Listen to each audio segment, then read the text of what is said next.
Grandfather's Journey by Alan Say. My grandfather was a young man when he left his home in Japan and went to see the New World. Boys and girls, do you know where Japan is located? That's right, it's in East Asia.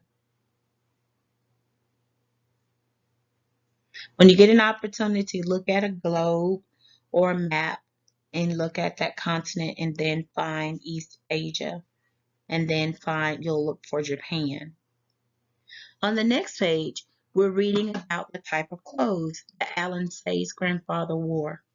He wore European clothes for the first time and began his journey on a steamship. The Pacific Ocean astonished him. Do you know what the word astonished means?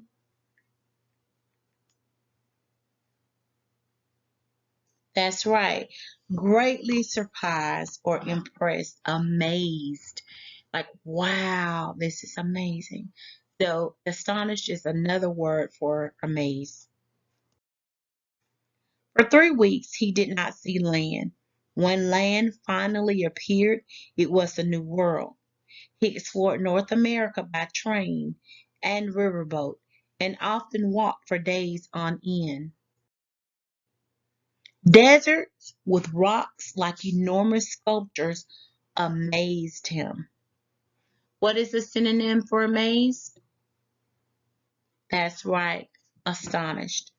The endless farm fields reminded him of the ocean he had crossed. Huge cities of factories and tall buildings bewildered and yet excited him. There's another word, bewildered. What does this mean? That's right. It was perplexed. He was confused, baffled, mystified, just more so the word puzzled, at loss, confused, unsure. He marveled at the towering mountains and rivers as clear as the sky. He met many people along the way. He shook hands with black men and white men, with yellow men and red men. The more he traveled, the more he longed to see new places and never thought of returning home.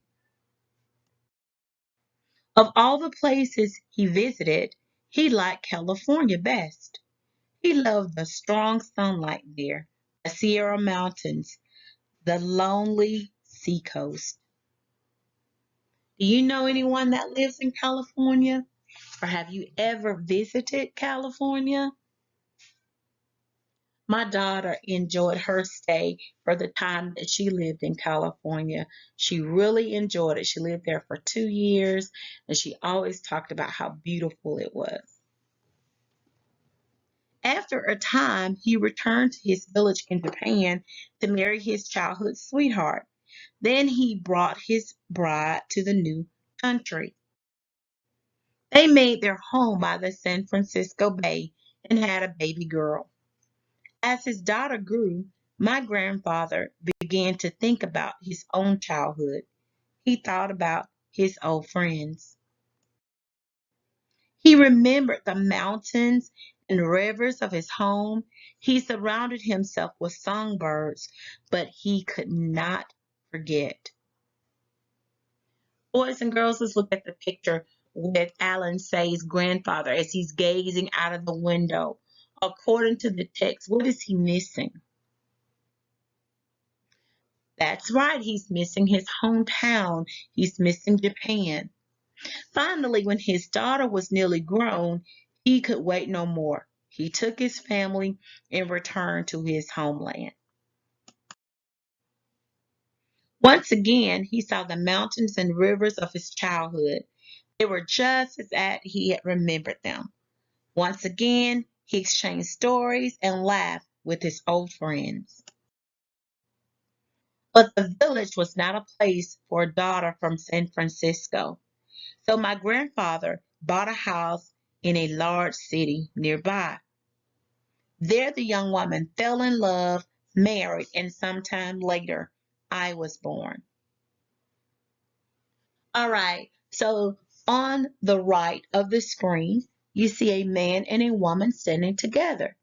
And who do you think this is? Who are these people? That's correct. That is Alan Say's parents, his mom and his dad. When I was a small boy, my favorite weekend was to visit my grandfather's house. He told me many stories about California. Boys and girls, this is Alan Say when he was a little boy. He raised warblers and silver eyes, but he could not forget the mountains and rivers of California, so he planned a trip. All right, Alan Say's grandfather raised warblers and silver eyes. To extend this lesson, go ahead. You can either pause this video or wait until you finish and look up warblers and silver eyes and let your teacher know what those are. If you already know, great job. But a war began. Bombs fell from the sky and scattered our lives like leaves in a storm. Notice the simile that Alan is comparing. What do trees, when the wind is blowing, what do trees do when there's a storm? That's correct. They bend and go back and forth, and leaves are scattered everywhere. So I want you to take that image and compare it to what Alan is saying his home life was like after war. When the war ended, there was nothing left of the city and of the house where my grandparents had lived. Look at these families. They're displaced. They've lost their home, not to a storm, but to a fight, to war. A war that caused them to lose what they have. So they returned to the village where they had been children. He's talking about his grandparents. But my grandfather never kept another songbird. The last time I saw him, my grandfather said that he longed to see California one more time. According to Alan, he never did. And when I was nearly grown, I left home and went to see California for myself. After a time, I came to love the land my grandfather had loved, and I stayed on and on until I had a daughter of my own. But I also miss the mountains and rivers of my childhood. I miss my old friends.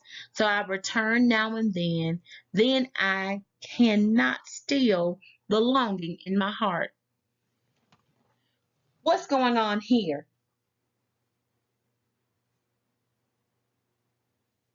That's right.